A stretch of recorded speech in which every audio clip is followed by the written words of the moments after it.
بسم اللہ الرحمن الرحیم۔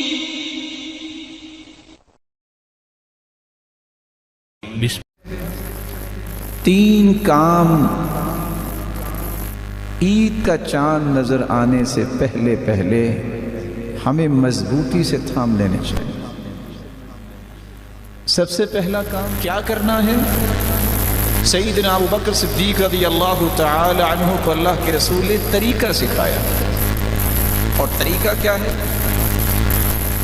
اچھا وضو کرو، لگا کے وضو کرو۔ من توضأ فأحسن وضوءه، جو وضو کرتا ہے اور خوبصورت وضو کرتا ہے۔ خوبصورت وضو سے مراد کیا ہے؟ میں ہاتھ دھو رہا ہوں، مجھے یہ یقین ہونا چاہیے کہ میرے ہاتھوں کے گناہوں کو اللہ نے دھو دیا ہے۔ دل لگا کے میں ہاتھ دھوتا ہوں، جلدی سے نہیں۔ میں جب اپنی انگلیوں کا خلال کرتا ہوں تو حدیث کی روشنی میں ان جگہوں میں چھپے ہوئے ناخنوں کے نیچے بھی جو گناہ ہیں اللہ اسے بھی معاف کر دیتے ہیں۔ چہرے کو دھوتا ہوں تو اس تسلی سے دھوتا ہوں کہ آنکھوں کی پلکوں کے نیچے حتی تحت اشفار عینی اللہ ان گناہوں کو بھی معاف کر دیتے ہیں، دھو دیتے ہیں۔ اچھا وضو کرنے کے بعد 2 رکعتیں پڑھی جائے، اکیلے کسی کمرے میں آج 2 رکعتیں ضرور پڑھیے گا، دل لگا کے، یقبل بوجہہ وقلبہ، دل کو بھی اللہ کی طرف لگا کے، چہرہ بھی قبلہ کی طرف کر کے، قلب و قالب کو اللہ کی طرف لگا کے 2 رکعتیں پڑھ لیں۔ 2 رکعتیں پڑھنے کے بعد لا يحدث فیہما نفسہ، ان 2 رکعتوں کو پڑھتے وقت دنیا کا کوئی خیال نہیں آنا چاہیے، کوئی اور دل میں بات نہ لائیے، سوچ کے پڑھنا میں اپنے رب سے کیا کہہ رہا ہوں، سوچ کے پڑھنا کہ سبحان ربی الاعلی اور سبحان ربی العظیم، میں کتنے عظیم اور بلند و بالا رب سے ہم کلام ہو رہا ہوں۔ 2 رکعتیں جو ایسا پڑھ لیتا ہے، اللہ کے رسول صلی اللہ علیہ وآلہ وسلم نے 2 خوشخبریاں دی ہیں۔ 2 رکعتیں پڑھنے کے بعد ہاتھ اٹھائیے گا، سب سے پہلے اللہ کی تعریف کیجیے گا، پھر درود پڑھیے گا، پھر دل لگا کے اللہ سے دعا کیجیے گا، اور 2 مرتبہ یہ کلمات کہنا نہ بھولیے گا، رب اغفر لی، رب اغفر لی۔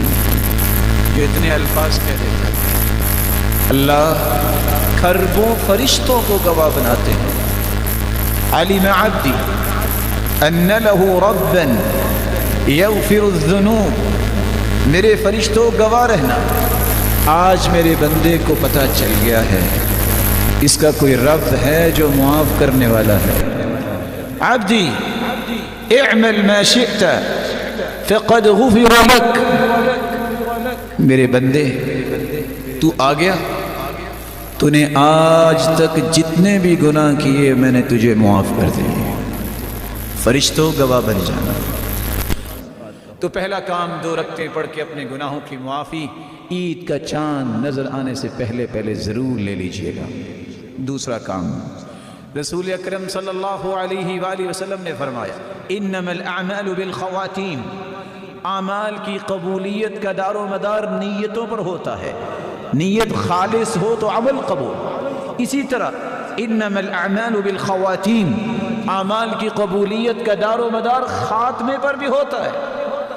یہ باقی جتنے گھنٹے رہ گئے ہیں دوڑا دو اپنی سواریوں کو، کثرت سے قرآن پڑھو، کثرت سے دعا کرو، کثرت سے اذکار کرو، جب بھی موقع ملے اٹھ کے رکعتیں پڑھنا شروع کر دو۔ یہ موقع ہے، شاہد کے موقع یہ زندگی میں دوبارہ نہ مل سکے۔ کتنے ایسے تھے جو تمنا کرتے تھے رمضان کی، آج وہ مٹی کے نیچے چلے گئے، اور کتنے ہی ایسے ہوں گے جو یہ بات سن رہے ہیں شاید ان کی زندگی میں آئندہ رمضان آئے کہ نہ آئے۔ غنیمت جانیے ان گھنٹوں کو۔ قرآن مجید آج کا دن اور کل کا دن اللہ ہمیں 30واں روزہ بھی دے دے ان 3 دنوں میں کم از کم 1 مرتبہ تو قرآن مکمل کریں، اور کوئی مشکل نہیں ہے۔ اللہ عز و جلال ہمیں توفیق سے نوازے۔ تیسرا اور آخری کام جو چاند نظر آنے سے پہلے آپ کو کرنا چاہیے، اپنے گھر والوں کو بھی اس کام پہ لگائیں کہ وہ بھی اپنے رب سے معافیاں مانگ لیں، اللہ کی رحمتوں اور برکتوں کو سمیٹ لیں۔ کس طرح صحابہ کرام رات کو چھینٹے لگاتے اپنے گھر والوں پہ، اٹھو اٹھو، اللہ کی رحمتیں تقسیم ہو رہی ہیں، برکتوں کا نزول ہو رہا ہے، اپنے گھر والوں کو مت بھولیے۔ میرے بھائیوں، لمبے سفر کرنے ہو تو بیگانوں کے ساتھ نہیں ہوتے۔ اگر چاہتے ہو اور سمجھتے ہو کہ میرے پیارے ہیں، اگر سمجھتے ہو کہ میرے بچے پیارے ہیں، تو ان کو بھی جنت میں ساتھ لے جانے کی پلاننگ کریں، ان کے ہاتھوں سے صدقہ کروائیں، خود بھی صدقہ کریں۔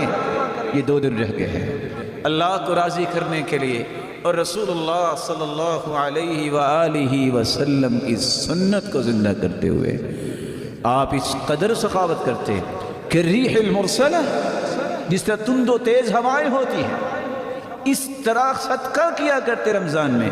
اور کچھ لوگوں کا کہنا ہے کہ میں کسی کو دکھا کے نہیں کروں گا، کوئی بات نہیں، جس طرح چھپا کے صدقہ کرنا افضل ہے، بعض دفعہ لوگوں کے سامنے صدقہ کرنا بھی افضل ہوتا ہے، جس کو دیکھ کے دوسرے صدقہ کریں۔ نیت کو اللہ دیکھتا ہے، اللہ کی رضا کے لیے۔ کتنے لوگ مسکین اور فقیر ہیں، ان پہ صدقہ کیجئے، وہ بھی عید کی خوشی میں شریک ہوں، ان کو بھی محسوس نہ ہو کہ ہماری خوشی کہاں، ان تک بھی اللہ کا دیا ہوا مال پہنچائیے۔